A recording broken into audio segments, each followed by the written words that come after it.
what I thought I would do is I would start with a simple request. I'd like all of you to pause for a moment, you wretched weaklings, and take stock of your miserable existence.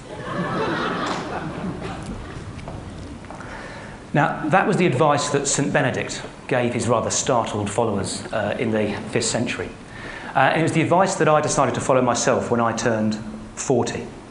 Up until that moment, I had been that classic corporate warrior. I was eating too much, I was drinking too much, I was working too hard, and I was neglecting the family. And I decided that I would try and turn my life around. In particular, I decided I would try to address the thorny issue of work-life balance. So I stepped back from the workforce and I spent a year at home with my wife and 4 young children. But all I learned about work-life balance from that year was that I found it quite easy to balance work and life when I didn't have any work. Not a very useful skill, especially when the money runs out. So I went back to work, and I've spent the 7 years since struggling with, studying, and writing about work-life balance. And I have 4 observations I'd like to share with you today. The first is, if society is to make any progress on this issue, we need an honest debate. But the trouble is, so many people talk so much rubbish about work-life balance.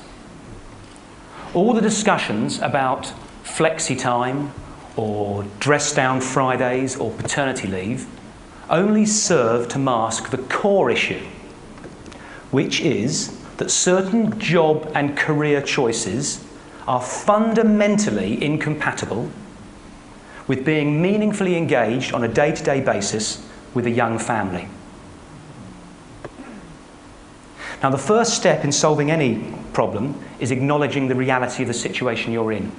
And the reality of the society that we're in is there are thousands and thousands of people out there leading lives of quiet, screaming desperation, where they work long, hard hours at jobs they hate to enable them to buy things they don't need to impress people they don't like.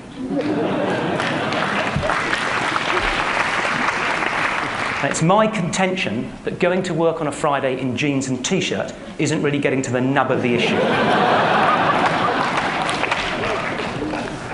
The second observation I'd like to make is we need to face the truth that governments and corporations aren't going to solve this issue for us. We should stop looking outside. It's up to us as individuals to take control and responsibility for the type of lives that we want to lead. If you don't design your life, someone else will design it for you, and you may just not like their idea of balance. It's particularly important, this isn't on the World Wide Web, is it? I'm about to get fired. It's particularly important that you never put the quality of your life in the hands of a commercial corporation. Now, I'm not talking here just about the bad companies, the abattoirs of the human soul, as I call them. I'm talking about all companies, because commercial companies are inherently designed to get as much out of you as they can get away with. It's in their nature, it's in their DNA, it's what they do, even the good, well-intentioned companies. On the one hand, putting childcare facilities in the workplace is wonderful and enlightened. On the other hand, it's a nightmare that just means you spend more time at the bloody office. We have to be responsible for setting and enforcing the boundaries that we want in our life. The third observation is we have to be careful with the time frame that we choose upon which to judge our balance.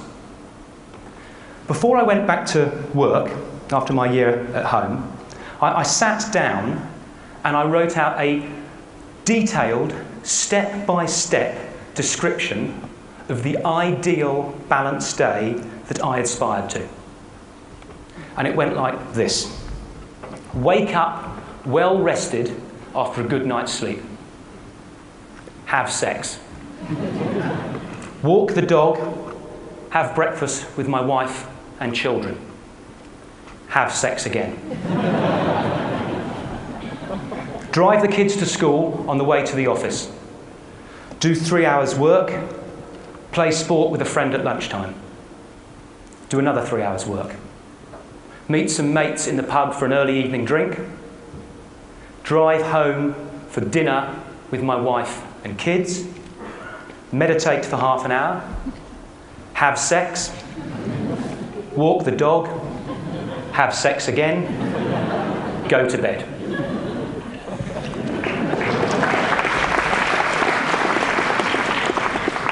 How often do you think I had that day? We need to be realistic. You can't do it all in one day. We need to elongate the time frame upon which we judge the balance in our life. But we need to elongate it without falling into the trap of the I'll have a life when I retire. When my kids have left home, when my wife has divorced me, my health is failing, I've got no mates or interests left. A day is too short, after I retire is too long. There's got to be a middle way. A fourth observation, we need to approach balance in a balanced way. A friend came to see me last year, and she doesn't mind me telling this story. A friend came to see me last year and said, Nigel, I've read your book and I realised that my life is completely out of balance. It's totally dominated by work. I work 10 hours a day, I commute 2 hours a day. All my relationships have failed. There's nothing in my life apart from my work. So I've decided to get a grip and sort it out. So I've joined a gym. Now, I don't mean to mock, but being a fit 10-hour-a-day office rat isn't more balanced, it's more fit. Lovely, though physical exercise may be, there are other parts to life. There's the intellectual side, there's the emotional side, there's the spiritual side. And to be balanced, I believe we have to attend to all of those areas, not just do 50 stomach crunches. Now, that can be daunting, because people say, bloody hell, mate, I haven't got time to get fit. You want me to go to church and call my mother? And I understand, I truly understand how that can be daunting. But an incident that happened a couple of years ago gave me a new perspective. My wife, who is somewhere in the audience today, called me up at the office and said, Nigel, you need to pick our younger son up, Harry, from school. She had to be somewhere else with the other 3 children for that evening. So I left work an hour early that afternoon and picked Harry up at the school gates. We walked down to the local park, messed around on the swings, played some silly games. I then walked him up the hill to the local cafe and we shared a pizza for tea. Then walked down the hill to our home and I gave him his bath and put him in his Batman pyjamas. I then read him a chapter of Roald Dahl's James and the Giant Peach. I then put him to bed, tucked him in, gave him a kiss on his forehead and said, good night, mate, and walked out of his bedroom. As I was walking out of his bedroom, he said, Dad? I went, yes, mate. He went, Dad, this has been the best day of my life. Ever. I hadn't done anything. Hadn't taken him to Disney World or bought him a PlayStation. Now, my point is, the small things matter. Being more balanced doesn't mean dramatic upheaval in your life. With the smallest investment in the right places, you can radically transform the quality of your relationships and the quality of your life. Moreover, I think it can transform society. Because if enough people do it, we can change society's definition of success, away from the moronically simplistic notion that the person with the most money when he dies wins, to a more thoughtful and balanced definition of what a life well lived looks like. And that, I think, is an idea worth spreading.